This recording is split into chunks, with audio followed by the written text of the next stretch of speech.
narito na naman tayo para sa isang napaka-sweet, nakakapanabik at sobrang trending na love story nila Kalingap Jomar at Carla.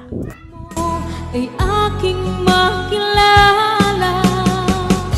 at kung ano ako'y Para sa pagpapatuloy ng ating love story ay nakakatuwa nga dahil pagkatapos ng kanilang mahabang alitan ay nagkaroon na sila ng pagpapati at ngayon ay magkikita na ulit ang love team na Jomar at Ate Carla. Sa pagbisita nga ngayon ni Kalingap Jomar ay parang napansin niya kay Ate Carla na parang iba na naman ang kanyang aura dahil parang may sakit daw ito. At meron pa nga daw itong sinat kaya naman nag-alala pa rin talaga si Kalingap Jomar. Sana nga ay maging maayos ng lahat dahil pagkatapos naman nila magpati ay may kasunod na naman talagang nangyari. Nagkasakit naman si Ate Carla. At ito na nga ang pag-uusap nila noong bisitahin siya ni Kalingap Jomar. ang nais ko lang Tao po. Diba? Uy, Pasok po. Hello po. ayos lang ba? Kumusta ka? Okay lang po. Parang namumutla kaya yata ngayon. Ayos ka lang ba? Para Okay lang po. yung ano mo? Parang medyo may pa ng konti. Ayos ka lang? Okay. Tingnan mo ba? Upo muna po kayo. Ha? Sige. Okay lang. Parang madilim sa inyo. Okay lang bang ano natin? Ayun. May kurente naman pala kayo. Upo ka muna po. Sige. Ay. Kumusta ka? Okay lang po. Okay ka lang ba? Yan, totoo. Hindi ka naman na mainit. Medyo mainit ka pa eh. Kamusta po yung party niyo? Yung party? Actually, hindi ko na-enjoy masyado eh. Wala ka that time, hindi ka nakasama. Mukha naman pong masaya kayo. Nakasmile ka pa nga po eh. Tapos yung partner mo, Nagsiselos ka ba? hindi po ah. Pinasabi ko lang po. Nakita mo ba yun? Nakangiti ako kasi wala naman choice, madaming camera. Tsaka, yung organizer naman yung nag-ano nun eh. kung ano ako'y tanggap mo na hindi ka rin nag-alilangan. Bukod sa tahimik ay parang mapapansin din natin kay Ate Carla na talagang matiisin siyang klaseng babae. At kahit na hindi siya okay, sinasabi niya na okay lamang ang kanyang nararamdaman para hindi mag-alala si Kalingap Jomar sa kanya. Organizer naman yung nag-ano nun eh. Nagplano. Eh, alam mo naman, kita mo naman, di ba, partner-partner. Ikaw kasi hindi ka dumalo, pero naintindihan ko naman. Masama po talaga yung pakiramdam ko. Kaya nga eh. Anong oras ba yun? Kasi hapon kami, nag-expect kami na makakasama ka namin eh. Di ba, hayaan mo na. At okay naman yun, tapos na yun. Ang mahalaga ngayon, nakita na kita. Ito pala, may akong dalang ano sa'yo eh. Bulaklak at, ayun, prutas. Belated happy mansari. Belated happy magsarili po. Bakit ka tumata? May kasama ka ba dito? Ito. Lagi po. Kasi, alam mo, mga prutas, kasi alam kong kakatapos mo lang sa ano eh, kakagaling mo lang din sa sakit. Ay, ano bang gamot mo dyan? Uminom ka ba ng gamot mo? Hindi. Vitamins. Parang... parang pumapayat ka yata ah. Wala ka ba kinakain dito? Hindi po kayo nabisita eh. Joke lang po. Ikaw naman kasi, di ka nag-reply sa akin. Pwede naman pong bumisita kahit walang reply ah. Ay, grabe. Pinapakonsensya mo pa ako ay. Sorry na, kasi naman ang bawat panaginip ko ikaw lang ang tinitip. At ayun na nga, na-miss lamang pala ni Ate Carla ang kanyang ka-love team na si Kalingap Jomar dahil medyo matagal na nga silang hindi nagkita.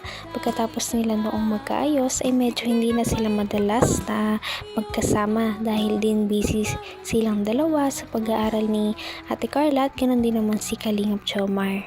Tayo na, may dala pa naman ako mga gamot sa'yo mga vitamins. Di bale, may surprise ako ngayon sa'yo. Ano po yun?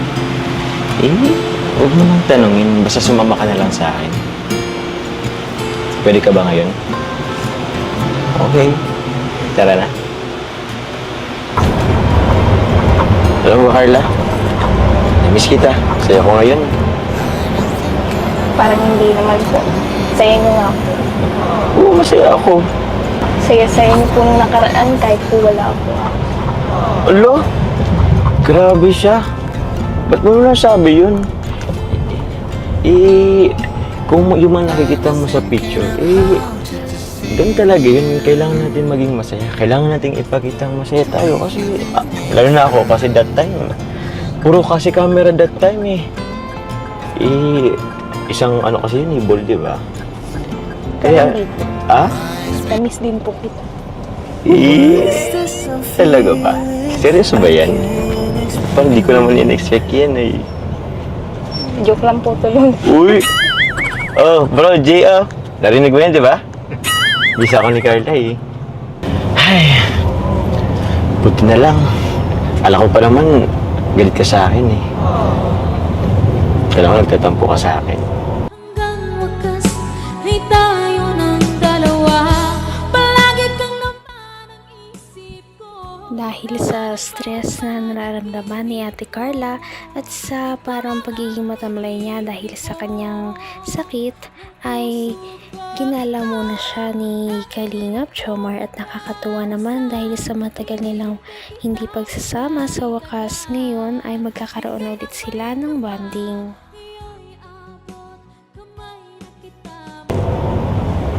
Ba't naman po ako magtatampo sa iyo? Kilala kita Tampuin ka Para naman sa 8 months natin, kilala na kita.